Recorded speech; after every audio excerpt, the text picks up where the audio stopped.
Dans cette vidéo, je vais vous expliquer exactement ce que c'est que la métaverse. Je vais vous expliquer ça de façon simple et pratique et surtout de façon structurée pour que vous puissiez avoir une idée claire et précise de ce qu'est la métaverse. Et surtout, quel est le rapport entre la métaverse, les crypto-monnaies, la blockchain et les NFT. Donc dans cette vidéo, on va faire un tour complet et on se retrouve dans la suite. Let's go!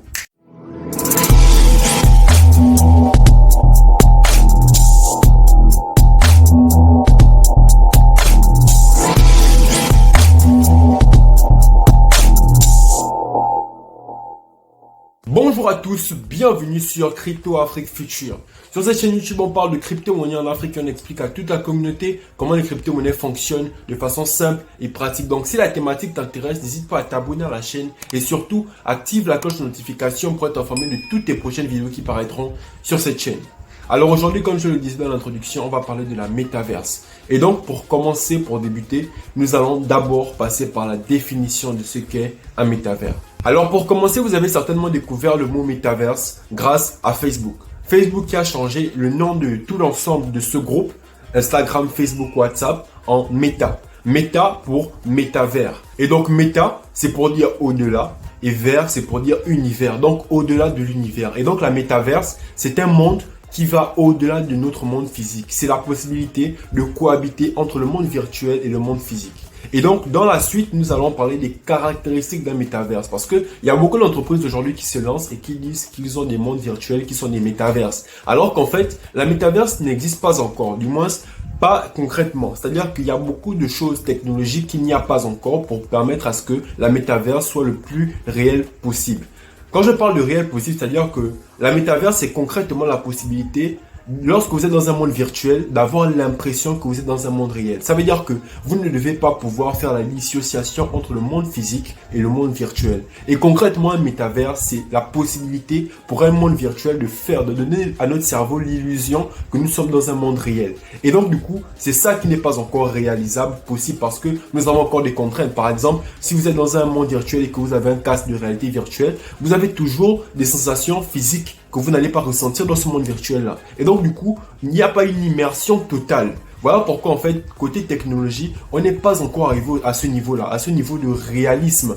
Et donc, lorsqu'on parle de métaverse, on a deux phénomènes qui rentrent en compte, c'est la réalité virtuelle et la réalité augmentée. Et c'est cette réalité augmentée-là qui sont en train de développer. Et surtout, il y a également la notion d'intelligence artificielle.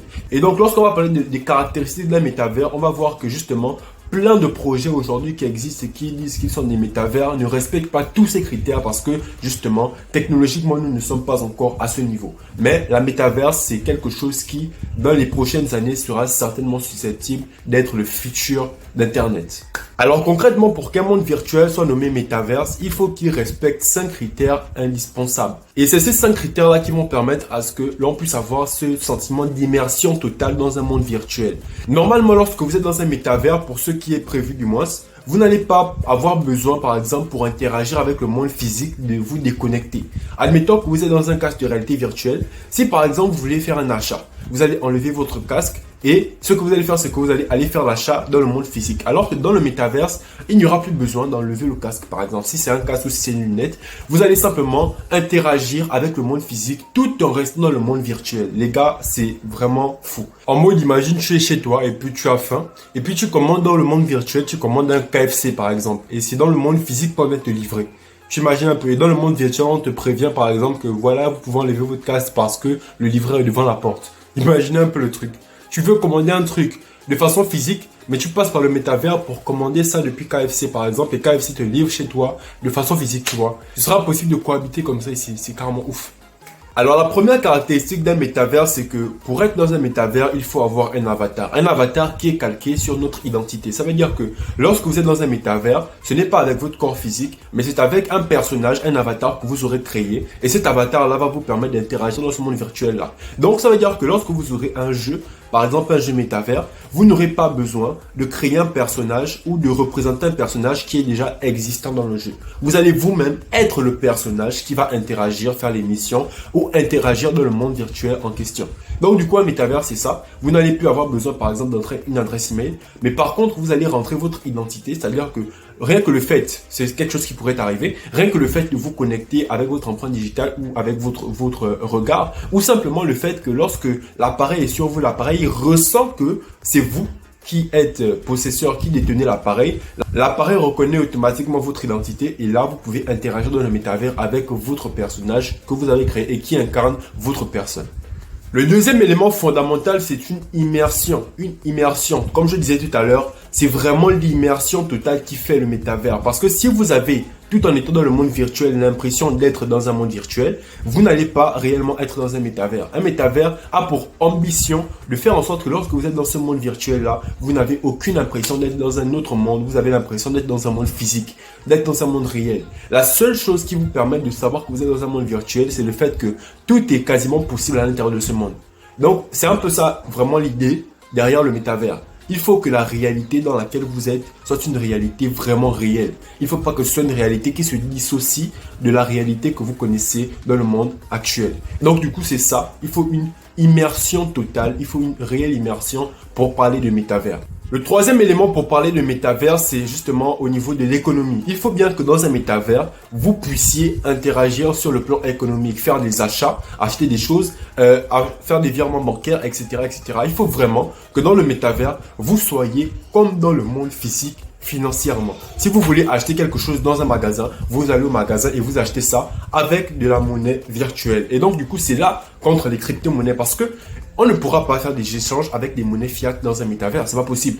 Par contre, grâce aux crypto-monnaies, grâce à la blockchain, il y aura la possibilité, grâce au métavers, dans le métavers, d'avoir un solde de compte. Par exemple, si vous avez un compte bancaire dans ce métavers, ce solde de compte-là pourra avoir la même valeur dans les deux mondes, aussi bien dans le monde physique que dans le monde métaverse. Donc du coup, vous n'allez plus avoir besoin, par exemple, si vous êtes dans un métavers et que vous voulez acheter quelque chose, de vous déconnecter et acheter cette chose-là virtuellement. Non, vous allez simplement être dans le métavers, prendre votre même compte Bitcoin que vous avez dans le monde physique, qui sera aussi votre compte Bitcoin dans le monde virtuel, et faire un achat. Et donc du coup, on n'aura pas besoin de se déconnecter du métavers pour toujours avoir l'impression d'être dans le jeu ou pour faire un achat. Et c'est ça la réelle puissance au niveau de l'économie qu'il y aura sur le monde des crypto-monnaies dans le métavers. Donc franchement, crypto-monnaie, métavers, c'est clairement des choses qui iront ensemble et c'est clairement des choses qui ont un avenir certain. Le quatrième élément pour parler de métavers, c'est simplement la socialisation. Ça veut dire que dans un métavers, il faudra pouvoir interagir avec d'autres personnes. Parce qu'en gros, l'ambition de Facebook lorsqu'il lance Meta, c'est que Meta soit en fait un réseau social. Un réseau social au-delà de Facebook qu'on connaît sur Internet. Par exemple, lorsque l'on envoie des messages sur Internet, on se les envoie mais on ne se voit pas. Alors que dans un métavers, on pourra non pas envoyer des messages, mais directement communiquer, interagir, se voir. Vous êtes ici au Gabon, vous allez pouvoir parler avec une personne qui est aux États-Unis, pas seulement par message, mais dans un monde virtuel où vous allez pouvoir avec vos avatars. Et donc, clairement, c'est ça en fait le but. Vous êtes une entreprise, vous voulez faire une réunion. Au lieu de passer par Zoom, donc pour faire un appel sur Zoom ou une vidéoconférence sur Zoom, vous vous retrouvez dans votre entreprise, dans votre immeuble et vous faites une conférence dans ce monde virtuel-là avec vos avatars dans une salle bien en toute uniforme comme dans le monde physique. Littéralement, cette socialisation-là, c'est ça, là où veut nous emmener justement Meta de Facebook. Et c'est ça en fait, l'idée même du métaverse, permettre aux gens d'interagir comme dans le monde physique à tous les plans, que ce soit dans le plan économique, social, divertissement, etc. Pouvoir faire tout ce que vous faites dans le monde physique, dans ce monde virtuel-là. Et donc au niveau de la socialisation, c'est ça un élément indispensable qu'il faut pour parler de métavers. Et enfin, le cinquième élément indispensable pour parler de métavers, c'est justement la permanence. Un métavers doit être accessible à toute heure. Par exemple, lorsque vous êtes sur Facebook, vous pouvez vous connecter à Facebook, qu'il fasse nuit, qu'il fasse jour, peu importe, vous pouvez vous connecter à Facebook. La seule condition, c'est la connexion Internet. Mais concrètement, Facebook est ouvert 24 heures sur 24. Et pour parler de métavers, il faut bien évidemment un monde qui n'a pas de limite temporelle, qui est contrôlé et qui permet à des millions d'utilisateurs de pouvoir se connecter en même temps, de pouvoir interagir en même temps à n'importe quelle heure, à n'importe quel temps. Et donc du coup, un métavers, c'est justement quelque chose dans lequel vous allez pouvoir vivre une seconde vie que celle que vous vivez dans le monde physique. Et ça, lors de la conclusion, à la fin de la vidéo, je vais donner mon opinion dessus. Et dans les commentaires, laissez aussi votre opinion par rapport à ça. Mais sinon, c'est clairement quelque chose de fou. Donc concrètement, avec tous ces 5 éléments-là, on est d'accord qu'il n'y a pas encore de monde virtuel qui respecte ces 5 critères-là. Donc concrètement, on ne peut pas dire qu'un métavers existe actuellement. Il n'y existe pas encore. Lorsque Facebook a lancé Meta, ce n'est pas que la métaverse va exister maintenant, mais c'est un projet futur qu'ils ont. Et ils ont lancé le nom Meta pour justement donner de la cohérence à tout ce qu'ils feront plus tard. Donc du coup, on n'a pas encore de métavers qui existe actuellement. Et donc là, du coup, on va parler du potentiel que la métaverse pourrait avoir avec le système actuel que nous connaissons. Qu'est-ce que la métaverse pourrait apporter de plus? Qu'est-ce que la métaverse pourrait révolutionner? Et voilà, quels sont les différents apports que la métaverse pourrait avoir? Déjà au niveau des finances. La métaverse, franchement, va rapporter énormément d'argent à Mark Zuckerberg. C'est clair. Surtout son métaverse qu'il a lancé. Je ne parle pas de lui parce que c'est le seul à le faire. Il y a plusieurs autres entreprises qui lanceront leur métaverse. Mais simplement, le réseau social Facebook a déjà un avantage sur tout le monde parce que simplement, Facebook compte plus d'1 milliard d'utilisateurs. Et si 1 milliard d'utilisateurs sur Facebook sont déjà actifs, imaginez, lorsque le métaverse sera lancé, il y aura déjà beaucoup de personnes qui vont aller avec Facebook dans le métaverse. Et donc, du coup, à ce niveau-là, on a justement ce potentiel financier-là parce que il y aura possibilité de mettre plus de publicité. Il y a un rapport qui disait dans une de ses chansons. Et il nous parle de consommer plus à Noël. S'il le pouvait, il nous mettrait même des spots de pub dans nos rêves. Donc du coup, dans le métaverse, littéralement, vu qu'on sera dans un monde comme si on rêvait, littéralement, ils pourront mettre des publicités dans la métaverse. Et donc du coup, à l'intérieur du métaverse, on pourra voir de la publicité partout. Et les entreprises vont se faire beaucoup plus d'argent parce que c'est une deuxième économie qui va se créer. Il y a l'économie physique, mais il y aura aussi une économie virtuelle. Parce que concrètement, si on parle de monde virtuel, les gars, dans le monde physique, on a des terrains. On achète des terrains. Lorsqu'on est dans une maison, on la loue. On fait de la location. Donc on paye un bailleur. C'est-à-dire que si vous construisez une maison sur un terrain, vous allez payer ce terrain-là, payer des matériaux pour construire une maison, payer des travailleurs qui vont construire la maison.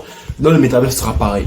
L'économie sera une deuxième économie. Donc imaginez-vous un peu que grâce au monde physique, vous pouvez vous faire beaucoup d'argent, mais vous allez encore avoir la possibilité de faire de l'argent dans un autre monde. Et c'est carrément 2 fois plus de possibilités de s'enrichir. Est-ce que vous imaginez un peu le truc? Et c'est là en fait où ils sont en train d'aller. C'est-à-dire que, bien évidemment, c'est pas tout le monde qui sera intéressé par la métaverse, mais il y aura la possibilité de gagner de l'argent. Non seulement sur les personnes qui ne s'intéressent pas à la métaverse, grâce à Facebook simplement, gagner de l'argent sur les personnes qui s'intéressent à la métaverse, donc à l'intérieur de la métaverse, et aussi gagner de l'argent sur les deux mondes, c'est-à-dire une personne qui est à la fois dans le métaverse et à la fois dans le monde physique. Est-ce que vous imaginez un peu? C'est un apport économique énorme, énorme, non seulement pour Facebook, mais également pour toutes les personnes qui s'intéressent à la technologie métaverse et aussi pour ceux qui s'intéressent à l'économie numérique. Nous avons également les industries de jeux qui vont se lancer dans le métaverse parce que justement le métaverse c'est le futur du jeu vidéo. Imaginez vous faites un jeu, vous jouez à un jeu, mais dans ce jeu-là vous n'avez plus besoin d'incarner un personnage déjà pré-créé. Vous allez pouvoir créer votre propre personnage et être le personnage qui va avoir une histoire, une mission dans le jeu. C'est-à-dire que si par exemple vous devez faire un jeu, ils vont simplement créer l'histoire, mais le personnage c'est vous-même qui allez l'incarner. Et encore pire, actuellement il existe des jeux, justement, qui ont des NFT qu'on appelle des NFT métavers. Ça veut dire que vous êtes dans un monde virtuel. Dans la vidéo précédente, je parlais du monde virtuel dans lequel je suis actuellement, c'est Planète IX. Donc si vous voulez plus d'informations sur Planète IX, vous laissez des commentaires. Et donc du coup, sur Planète IX, vous avez la possibilité, vous avez un monde comme le monde physique, genre c'est la Terre. Et la Terre, il y a différents continents, donc il y a l'Afrique, l'Europe, etc. Et vous avez la possibilité d'acheter des terrains.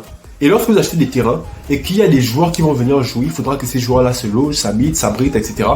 S'ils viennent s'abriter dans une maison que vous aurez construite sur votre terrain, ou bien s'ils veulent acheter votre terrain, ils payent avec de l'argent physique. Mais cet argent-là, quand il paye ce terrain-là, il pourra aussi revendre ce terrain-là avec de l'argent physique. Donc, on cohabite dans un jeu vidéo, on achète des trucs dans un jeu vidéo, et on peut faire du business et retirer cet argent-là dans le monde physique. Littéralement. Donc dans le monde du jeu, les gens pourront vivre du jeu littéralement. Ça veut dire que ces personnes-là que vous voyez tout le temps en train de jouer à des jeux vidéo, ils vont pouvoir gagner leur vie littéralement grâce à des jeux vidéo, grâce à des jeux de stratégie, etc. Littéralement. Donc du coup, au niveau du monde du jeu, ce sera clairement une révolution de fou. Tout à l'heure, je faisais également allusion aux entreprises, au fait que ce sera possible grâce au métavers de pouvoir faire des réunions dans une salle de conférence, dans le monde virtuel, dans le métavers, sans forcément avoir besoin de se voir. C'est fortement possible. Regardez un peu avec la crise du corona, qu'est-ce qui s'est passé? Tout le monde a migré sur Zoom. Mais imaginez un peu qu'il y ait une possibilité d'interagir mieux que sur Zoom. Les gars, le métavers c'est carrément ouf. On a encore une autre possibilité dans le voyage, dans le tourisme. Les gars, imaginez que vous êtes au Gabon. Tu es au Gabon et puis tu veux acheter une maison aux États-Unis. Mais tu n'as pas dans l'urgence la possibilité justement d'aller là-bas pour visiter cette maison-là. Donc du coup, tu pourras passer par le métavers pour aller visiter cette maison. Littéralement. C'est-à-dire que tu vas dans le métavers et tu vas dans ce pays, dans cet endroit-là, et tu visites la maison, tu vois tout ce qu'il y a à voir dans la maison comme si tu y étais physiquement. Mais là, tu es dans un monde virtuel, tu es dans le métaverse. Les gars, c'est carrément une connexion directe entre le monde physique et le monde virtuel. Non mais franchement, c'est fou, c'est fou. Et je vous prendrai un dernier exemple avec les marques, Adidas, Nike, etc. Imaginez un peu, dans le monde virtuel métaverse, il y aura des musées, il y aura également des musées, il y aura également des entreprises, des magasins, des boutiques. Et là, vous avez Nike qui a déjà créé des NFT. J'ai fait une vidéo sur les NFT, regardez ça ici. Et les NFT justement vont interagir dans le monde métavers simplement parce que grâce aux NFT, il y aura la possibilité d'avoir une unicité comme dans le monde physique. La blockchain et les NFT vont venir apporter justement ce qui manque au monde virtuel que l'on connaît actuellement. Dans un monde virtuel actuel, ce qui se passe, c'est qu'on peut dupliquer tout. Ça veut dire que si vous êtes sur Facebook et que vous avez une photo ou un message, vous pouvez le dupliquer à l'infini, l'envoyer à tout le monde. Et on ne peut pas savoir qui est l'original détenteur de la photo.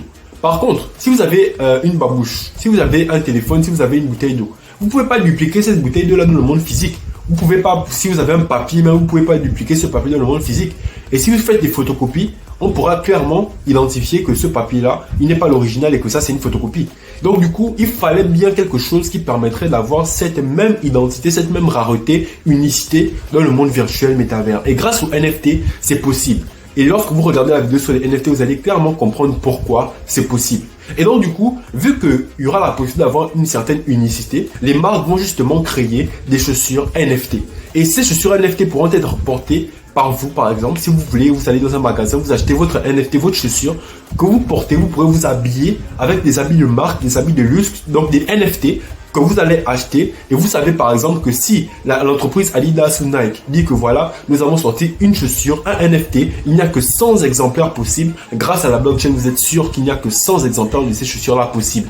Et ça, ce n'est possible que grâce à la blockchain. Parce que sur la blockchain, lorsque les NFT sont stockés sur la blockchain, c'est infalsifiable et tout le monde peut savoir qu'il n'y a bel et bien que 100 chaussures. Et si jamais quelqu'un veut ajouter une chaussure de plus, ce sera impossible parce que la blockchain aura déjà défini quelque chose. Et lorsque la blockchain a défini quelque chose, on ne peut plus revenir en arrière. Donc du coup les gars, vous voyez un peu à travers cette vidéo là que la métaverse c'est carrément un mélange de plusieurs choses à la fois. En fait on ne peut pas définir clairement c'est quoi la métaverse tellement il y a des choses à l'intérieur. Intelligence artificielle, blockchain, NFT, crypto-monnaie, réalité virtuelle. Il y a plein de termes, tellement de choses qui vont rentrer en compte au niveau de la technologie. Et donc du coup, ce que je pourrais dire comme mot de la fin, c'est que la métaverse a beaucoup d'avantages. Beaucoup d'avantages dans le sens où, par exemple, imaginez faire des conférences sans avoir besoin de vous déplacer. Aller visiter des endroits, des pays sans avoir besoin de payer des billets d'avion, etc. Il y a beaucoup d'avantages grâce à la métaverse.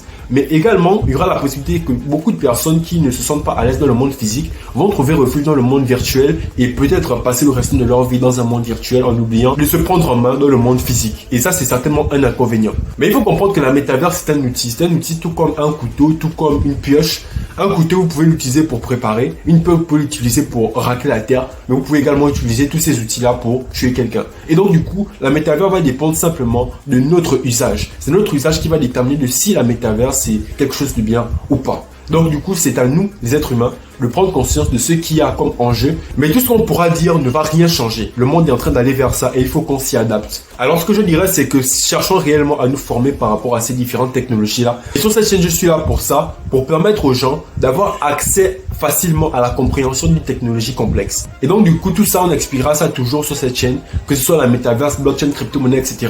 pour que tout le monde soit informé et que tout le monde puisse avoir l'envie de se lancer dans la technologie. Cheikh Anta Diop disait, les Africains doivent s'armer de science. Pourquoi? Parce que la science, c'est réellement ça qui va pouvoir rebattre les cartes. Nous avons tous le même cerveau. En tant qu'être humain, nous pouvons tous apporter un plus dans la communauté. Merci beaucoup de m'avoir suivi. C'était Harley, le Crypto Afrique Future. On se retrouve dans les prochaines vidéos. Peace!